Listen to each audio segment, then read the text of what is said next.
আজকের গল্প টুনি পাখির সুইমিং পুল। জঙ্গলে অনেক গরম পড়েছিল, মনে হচ্ছে সূর্য থেকে আগুন পড়ছে। ঠান্ডা গাছের নিচু দিকে সুইমিং পুলের মধ্যে চিলের বেটা চিলু চান করছে, কখনো ডুব দিচ্ছে কখনো উঠছে। সে খুব মজা করছে। ওই জঙ্গলের পাশে টুনি ও যজ্ঞ কাকু বসবাস করে। টুনি পাখির ছেলের নাম কুকু আর যজ্ঞ কাকের ছেলের নাম টিঙ্কু।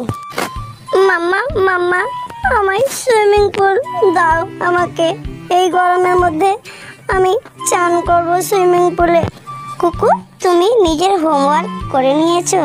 হ্যাঁ মা। হ্যাঁ বাবা, গরমের দিনে সবাই এটাই চাই মা বাবার কাছে।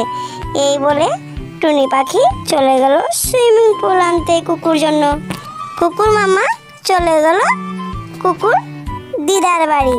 ওখানে কিছু পয়সা নিয়ে কুকুর জন্য কুকুর মামা কিনে নিয়ে আসবে সুইমিং পুল। এদিকে কুকুর দৌড়তে দৌড়তে চলে যায় নদীর ধারে। টিঙ্কু টিঙ্কু, আমার মা গেছে আমার জন্য সুইমিং পুল আনতে। টিঙ্কু বলে কুকুকে, এ সুইমিং পুল কাকে বলে আমি তো জানি না। সুইমিং পুলে বাতাস ভরা থাকে, তার মধ্যে জল ভরে আমরা চান করব। আমারও চাই, আমিও নিজের মায়ের কাছে নিব। তাড়াতাড়ি করে টিঙ্কু নিজের মায়ের কাছে চলে যায় আর বলে, মাম্মা মাম্মা আমারও চাই সুইমিং পুল কুকুর মতো। বাবা টিঙ্কু, আগে কুকুর সুইমিং পুল আসুক, ওটা দেখে না হয় তোমার জন্য আমিও এনে দেব। মা পাখিটা উড়ছিল আর উড়তে উড়তে একটি গাছের নিচে দেখতে পেল সুইমিং পুল। ওখানে বসে ভাবছে আর বলছে, আমি সুইমিং পুলের জন্য বের হয়েছিলাম, আমি তো রাস্তায় পেয়ে নিলাম। যাই বাবা, নিজের কুকুর জন্য আমি সুইমিং পুল তাড়াতাড়ি করে নিয়ে যাই।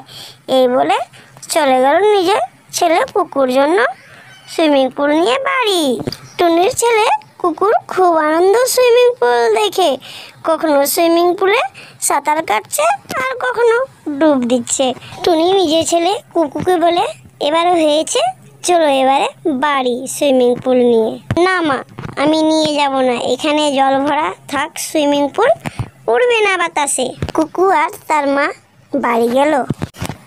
চিল যাচ্ছিল ওই রাস্তা দিয়ে উড়ে, দেখতে পেল তার ছেলের সুইমিং পুল ওখানে রাখা আছে। চিল ওখানে নামলো। চিলকে দেখে টুনি আর কুকু ওখানে আসে আর চিল বলে টুনিকে, এটি সুইমিং পুল তুমি কোথায় পেলে? এটি সুইমিং পুল তো আমার ছেলের আছে।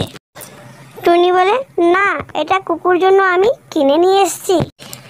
চিল সুইমিং পুলকে উল্টো দিকে তার ছেলের ছবি ছিল, টুনিকে দেখালো, এই দেখো এই আমার ছেলের ছবি আছে। চিল টুনির ছেলে কুকুকে দু চড় লাগালো আর চিল জল ফেলে সুইমিং পুলকে নিয়ে চলে গেল বাড়ি। টুনি নিজের ছেলে কুকুকে, কুকু যেটাই চাই সেটাই দেয়, এটা কিন্তু উচিত নয়। আমার যেটা সামর্থ্য আছে এটাই আমি ছেলেকে দিতে পারবো, তার উপর নয়। তাহলে বন্ধুরা, আজকের গল্পটি এখানেই শেষ। গল্পটি যদি ভালো লাগে কমেন্টে জানাবেন। গল্পটি যদি ভালো লাগে লাইক করবেন, শেয়ার করবেন আর সাবস্ক্রাইব করবেন। তাহলে দেখা হচ্ছে আরেকটি নতুন গল্পের সাথে।